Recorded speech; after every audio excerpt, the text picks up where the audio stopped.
বয়সে ওনাকে শিক্ষা দেওয়ার মতো আমাদের সময়ও নেই আর একটা সম্ভাবনা।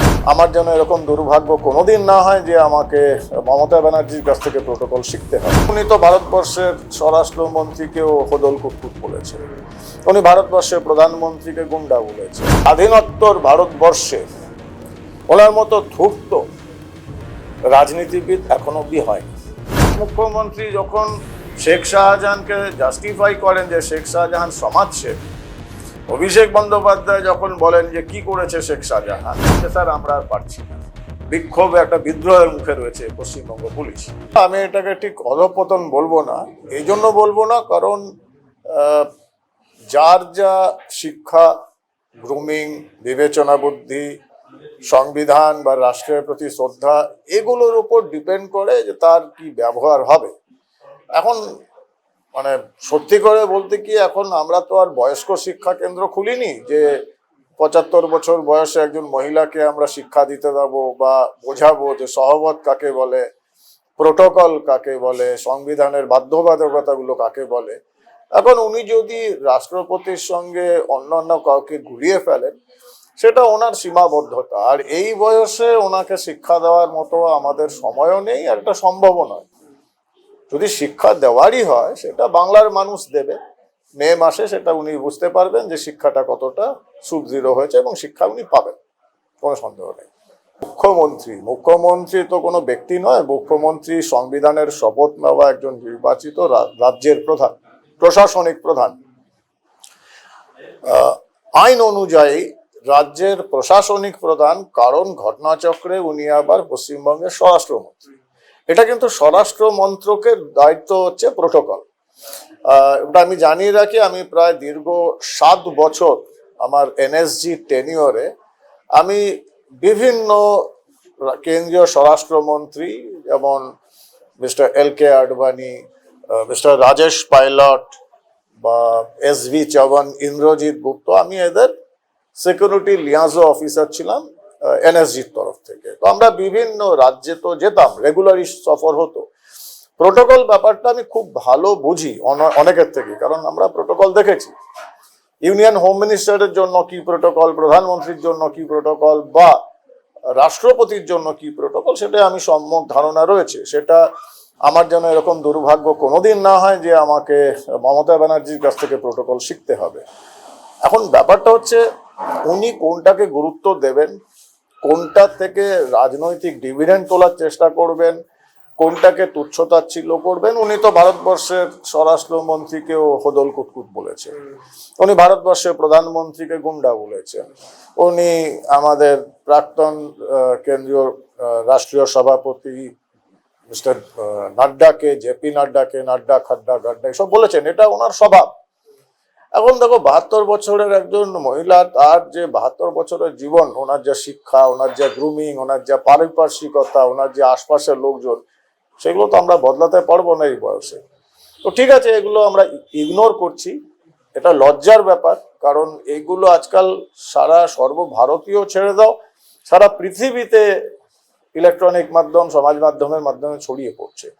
যেখানে বাংলার একজন নির্বাচিত মুখ্যমন্ত্রী, সংবিধানের শপথ নেওয়া মুখ্যমন্ত্রী যদি এই সমস্ত কমেন্ট করেন, এটাকে কি বলবো, ঘৃণা হয়, লজ্জা হয় যে উনি আমাদের বাংলার মুখ্যমন্ত্রী। এর বাইরে তো কিছু বলার নেই। যে শিক্ষা যেটা দেওয়ার সেটা বাংলার মানুষরাই দেবে, তারা তৈরি হয়ে বসে আছে এবং শিক্ষাটা উনি আর 2 মাসের মধ্যেই পেয়ে যাবেন। উনি সবকিছুই জানেন, এটা ভুলে গেলে চলবে না। উনি সম্ভবত 7 বারের সাংসদ, কেন্দ্রীয় মন্ত্রী, বিধায়ক, বাংলার নির্বাচিত মুখ্যমন্ত্রী। উনি জানেন না সরকারি কাজ, সরকারি প্রোটোকল, বিধিনিষেধ, দায়িত্ব, সংবিধান, এটা মানা যায় না। এটা আমি অন্তত মানবো না। আর উনি যখন নিজেই বলেন যে হোমিওপ্যাথি ডাক্তারির থেকে কবিতা, সন্ধ্যা মুখার্জিকে গান শেখানো, বাপি লাহিড়িকে গান শেখানো থেকে শুরু করে উনি ট্রেডমিলের যিনি রাজ্যের বাজেট বানিয়ে দেন, তো সেই মহিলা যদি বলেন আমি জানি না, সেটা মানা যায় না। এবার দ্বিতীয়টা রইল যে উনি জেনে বুঝে অগ্রাহ্য করছেন। এবং আমি যেটা আবার বলছি, আমি সবসময় বলি যে উনি 1947-এর পর, আই রিপিট, স্বাধীনোত্তর ভারতবর্ষে ওনার মতো ধূর্ত রাজনীতিবিদ এখন অব্দি হয়নি, আমি অন্তত দেখিনি। ধূর্ত, and I repeat, it's not intelligent. ইংরেজিতে একটা কথা আছে কানিং, বিচক্ষণ বা বুদ্ধিমতী নয়, ধূর্ত, যেটা একটু নেগেটিভ সেন্সে বলা হয়, কিন্তু ওনার যা কাজকর্ম সেগুলোকে তো আমি খুব একটা পজিটিভ সেন্সে নিতে পারছি না, সেটা বাংলার মানুষও দেখছে বাংলার কি অবস্থা। রাজনৈতিক ডিভিডেন্ডের জন্য অনেক কিছু করতে পারে, আমরা বাংলার মানুষ তো দেখেছে, অতীতে বারবার দেখেছেন, আপাতমস্তক ব্যান্ডেজ মুড়িয়ে দিয়েছেন, কখনো হুইল চেয়ারে ঘুরেছেন। এগুলোতে উনি বুঝতে পারেন যে লোকে হাসে, বাট এক শ্রেণীর মানুষ সেটাতে ইনফ্লুয়েন্স হয়, এক শ্রেণীর মানুষ হয়তো ওই সিম্প্যাথি ভোট দেয়। তো এখনো উনি ওরকম একটা কিছু করার চেষ্টা করছেন, তো সেটা লাভ হবে না, মানুষ বুঝে গেছেন ওনাকে। না, আমি এটা দায়িত্ব নিয়ে বলতে পারি, আশা করি এই আজকের প্রোগ্রামটা, অনুষ্ঠানটা তোমরা এটা আর্কাইভে রাখবে। এতদিন কেন্দ্রীয় বাহিনীকে যেরকম ভাবে দেখেছো, এবার কিন্তু সেটা দেখতে পাবে না। বহুস্তরীয় অনেকগুলো ব্যবস্থা নেওয়া হচ্ছে কেন্দ্রীয় সরকারের তরফ থেকে, নির্বাচন কমিশনের তরফ থেকে, কারণ ভুলে গেলে চলবে না যে পশ্চিমবঙ্গের নির্বাচন শুধু নির্বাচন নয়, এর সঙ্গে বিদেশি রাষ্ট্রগুলোর যোগাযোগ থাকে, এর সঙ্গে জিহাদি সংগঠনগুলোর যোগাযোগ রয়েছে, এবং পশ্চিমবঙ্গ এই মুহূর্তে, যেটা আমি সবসময় বলি, আগ্নেয়গিরির শিখরে বসে বাঙালি পিকনিক করছে, যে কোনো মুহূর্তে এই বারুদের স্তূপে বিস্ফোরণ হবে। তো এই জায়গায় আমি নিশ্চিত কেন্দ্রীয় নির্বাচন কমিশন এবং কেন্দ্রীয় সরকার, স্বরাষ্ট্র মন্ত্রক যথোপযুক্ত ব্যবস্থা নেবে। এটা নিছক শুধু একটা নির্বাচন নয়, এটা রাষ্ট্রীয় সুরক্ষার প্রশ্ন জড়িত।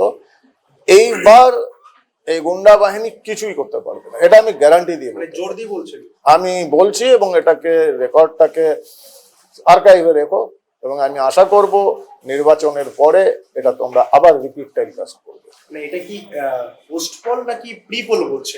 প্রি পোল এখন থেকে শুরু করে নতুন সরকার যে আসছে, বিজেপির সরকার, সেই সরকার গঠন হওয়া অবধি, তারপর রাজ্য সরকার, বিজেপি যে আসছে নতুন রাজ্য সরকার, আমরা জানি কি করে গুন্ডাদের ট্যাকল করতে হয়। সারা ভারতবর্ষে করেছেন, আমাদের যোগী আদিত্যনাথ করে দেখিয়েছেন ইউপিকে, তো সেই জিনিসটা পশ্চিমবঙ্গে হবে।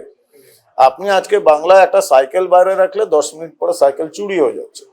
আমি রিসেন্টলি 1 সপ্তাহ আগে বানারসে ছিলাম, কাশী বিশ্বনাথ মন্দিরে পুজো দিতে গিয়েছিলাম, ভয়ঙ্কর ভিড় ছিল।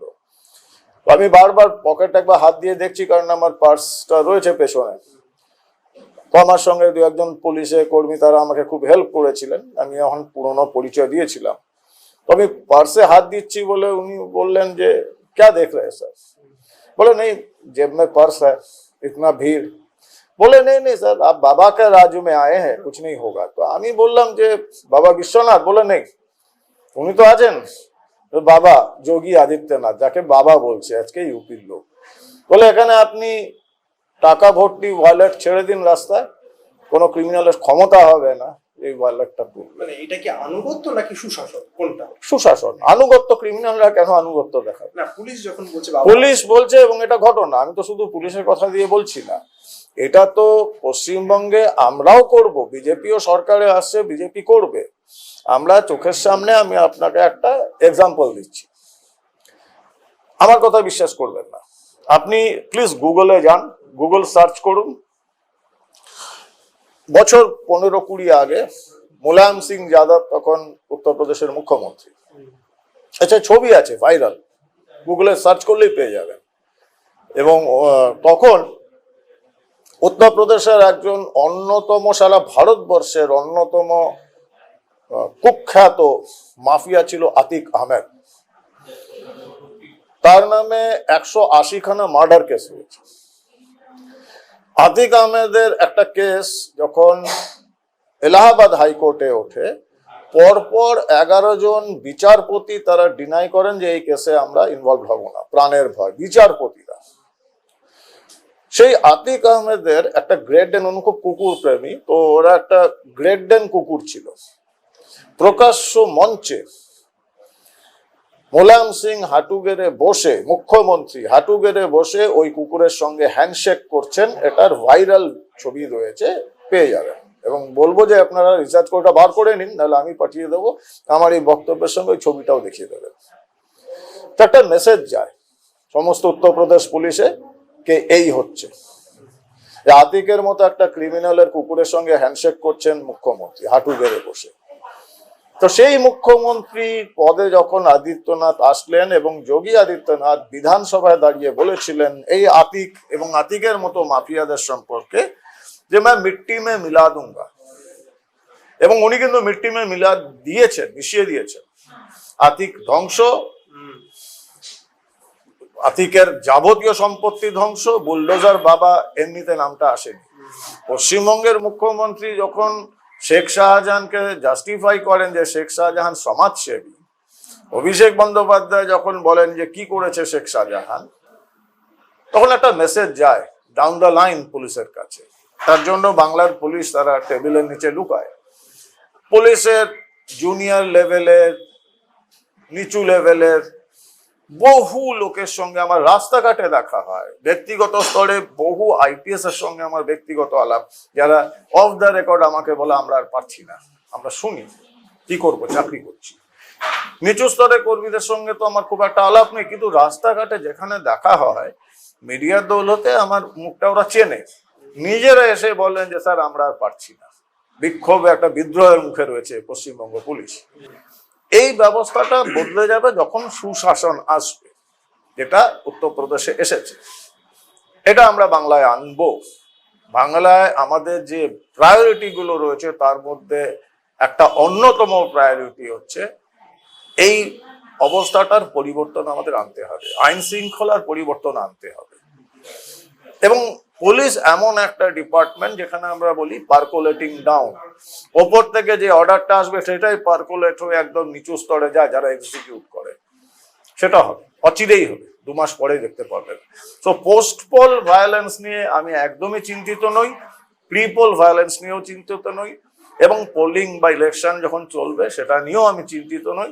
আপনারা দেখবেন এবার কি কি হচ্ছে। এত কনফিডেন্সের সঙ্গে বলছেন, আমাদেরও খুব জানতে ইচ্ছা করছে যদি কোনো আভাস কিছু দেওয়া যায় যে কি রকম টাইপের হতে চলেছে। মানে আমরা বরাবরই জানি যে বিগত ইলেকশন গুলো দেখি আমরা, দেখুন 10-12টা স্টেপ নেওয়া হচ্ছে যেগুলো অত্যন্ত ক্রিটিক্যাল।